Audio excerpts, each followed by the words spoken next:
àṣírí tú wákàtí méjì ni Wumi àti Mohbad fi bá ara wọn jà gidi nínú mọ́tò kó tó kú.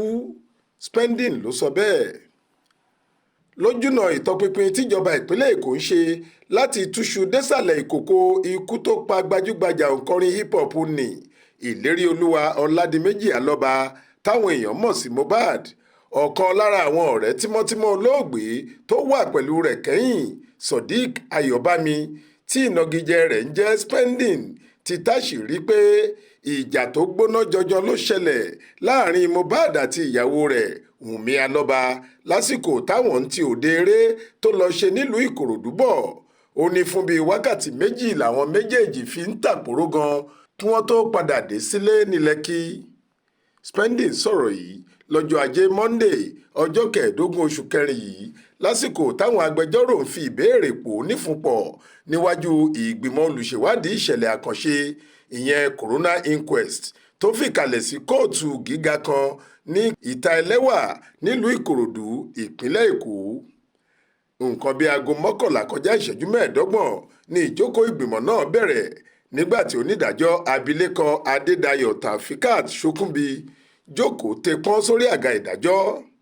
Ọ̀gọ̀rọ̀ àwọn lọ́ọ̀yà tí wọ́n ṣojú ìdílé Alọ́ba àtàwọn ajàfẹ́tọ̀ọ́ ọmọnìyàn títí kan àwọn aṣojú ẹgbẹ́ àwọn agbẹjọ́rò Nigerian Bar Association ni wọ́n wà níkàlẹ̀. Bákan náà ni bàbá Mohbad, alàgbà Joseph Alọ́ba, wà ní kóòtù náà. Aṣọ ṣọ́ọ̀ṣì funfun ló wọ̀. Ọbàkan Mohbad tó jẹ́ àbúrò rẹ̀ àti àwọn mọ̀lẹ́bí Alọ́ba náà wà lórí ìjókòó. Nígbà tí Sodiq ń ṣàlàyé ọ̀rọ̀, ó ní ilé tóun ń gbé lágbègbè Lẹ́kì kò fi bẹ́ẹ̀ jìnnà sí ti Mohbad àti pé láti bí ọdún 6 ṣáájú ikú rẹ̀ làwọn ti mọ́ra táwọn sì ti jọ ń rìn. Ó ní lọ́jọ́ méjì ṣáájú ikú rẹ̀, èyí tó wáyé lọ́jọ́ 12 oṣù kẹsàn-án ọdún 2023 nígbà tí Mohbad lọ ṣeré ní Ìkòròdú ni ọ̀rọ̀ kan ti ń ṣe bí ọ̀rọ̀ láàrin Mohbad àti Wumi wẹ́rẹ́wẹ́rẹ́. Àmọ́ nígbà tí wọ́n parí eré náà tí wọ́n ń padà sílé lálẹ́, níṣe ni fàǹfà náà kúkú búrẹ́kẹ́ tí ìjà gbígbóná jọjọ sì bẹ́ sílẹ̀ láàrin wọn. Ìrìn àjò náà sì gbà tó wákàtí méjì kí wọ́n tó délé. Ó ní òun lòun gba ọmọ lọ́wọ́ Wumi kí wọ́n má lọ ṣe ọmọ náà léṣe àti pé láàrin kan òun ṣèdíwọ́ fún Mohbad láti bẹ́ sílẹ̀ nínú ọkọ̀ bọ̀gìnì tí wọ́n wà. Ó tún ṣàlàyé pé nígbà tí wọ́n délé, àwọn méjèèjì lọ sínú yàrá wọn lókè ilé tí wọ́n ń gbé. Àmọ́ kò pẹ́ tí ariwo ìjà tó fi ṣẹlẹ̀ níbẹ̀ náà, bó tilẹ̀ jẹ́ pé òun kò bá wọn dá sí i mọ́ nítorí àwọn tó wà nílé gbogbo ti wà pẹ̀lú wọn. Spending ṣàlàyé pé àpá ọgbẹ́ tó wà lọ́wọ́ Mohbad wáyé látàrí bó ṣe fìbínú lu gíláàsì ọkọ̀ nígbà táwọn jàǹdùkú kan yọ lẹ́nu tí wọn kò jẹ́ kó ráàyè lọ bọ̀rọ̀ lẹ́yìn tí wọ́n parí eré. Ó tún sọ pé nítòdodo òun lòun pe nọ́ọ̀sì alábẹ́rẹ́ tó wá ṣètọ́jú Mohbad kẹ́yìn torí òun mọ nọ́ọ̀sì náà rí. Ó ló ti tó ọdún 4 tóun ti mọ̀ ọ́, ó sì ti ṣètọ́jú òun alára rí. Àmọ́ òun kò lè sọ pàtó bóyá ó tó tún gẹ́gẹ́ bí nọ́ọ̀sì tíjọba fọwọ́ sí àbí kò tó tún. Òun sá mọ̀ pé nọ́ọ̀sì ni. Abẹ́rẹ́ tẹ́tánọ́ọ̀sì sì wà lára abẹ́rẹ́ tó fún olóògbé.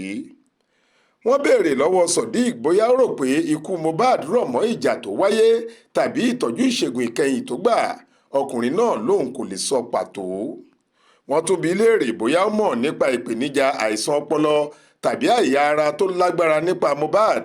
Sodiq ní kókó lára Mohbad lè yàtọ̀ sí ìṣòro títètè gbàgbé nǹkan tó ní nígbà kan. Ó ní àsìkò kan tí àìbalẹ̀ ọkàn gidi wà fún Mohbad ní ìgbà tí ìjà wà láàrin òun àti Sam Larry. Ó ní ọ̀rọ̀ náà dá òjòjò àti ìpayà ọkàn sí olóògbé lọ́kàn. Sodiq sọ pé ó yà òun lẹ́nu bí àwọn ọlọ́pàá ṣe dá òun dúró sáhàámọ́ wọn fún àkókò gígùn ju tàwọn afurasí míì lọ nígbà tí Mohbad kú. Ó jẹ́rìí pé èèyàn dáadáa ni Mohbad, ó lẹ́lẹ́yinjú àánú gidi ni, ó lawọ́, ó sì lẹ́bùn orin kíkọ dáadáa. Lópin gbogbo àlàyé rẹ̀, adájọ́ Ṣókúnbí ní òun kò ní lè gba ọ̀rọ̀ ẹlẹ́rìí míì torí ó fẹ́ rẹ̀ òun díẹ̀. Àwọn lọ́ọ̀yà sì ṣàdúrà fún un pé Ọlọ́run yóò fún un lálàáfíà.